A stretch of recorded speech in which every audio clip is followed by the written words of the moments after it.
ነገራችን ላይ ሀብ እንደዚህ ኩስትርትር ሲል እኔ አይቼው አላውቅም። የዛሬው ግን በጣም የሚያስደነግጥ መኮሳተር ነው ውዶቼ። ይሄ ነገር ብቻ የሆነ ነገር እንድጠረጥር አድርጎኛል። እንደው የብሩኬ ወንድም ማለት ነው እንደው ተቻልክ ሁለቱንም ሳትለይ ሁለቱንም ነው ማጨለል ያለብህ። ብሩኬንም ሙሌንም አብረህ ምናምን ነገር አጨልላቸው። ይሄንን ነው ማለት የምንፈልገው። ሁለቱ ሲጨናነቁ ምናምን ማየት እንፈልጋለን። ለሁለት ነው አይደል ያጨናነቋት አለንልሽ ምናምን ነገር ስትላትም ነበር ለቅማሟ። እስቲ በተግባር አሳየን በቃ አሁን ውዶች።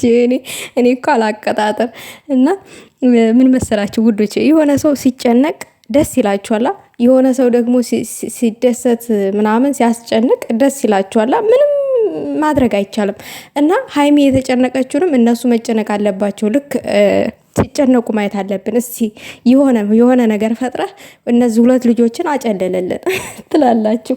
ለማንኛውም አናቅም ለምን እንደዚህ ኮስተርተር ብሎ እንደመጣ። እስከ ማታ ድረስ ያለውን ነገር አይተን ብንፈርድ አይሻልም? ግን ሀብ ምን ሆነ ነው እንደዚህ ኩስትር አያምርም። ኩስትር ባንተ የምር ደግሞ ናኒ የለችም፣ ብቻውን ነው የመጣው።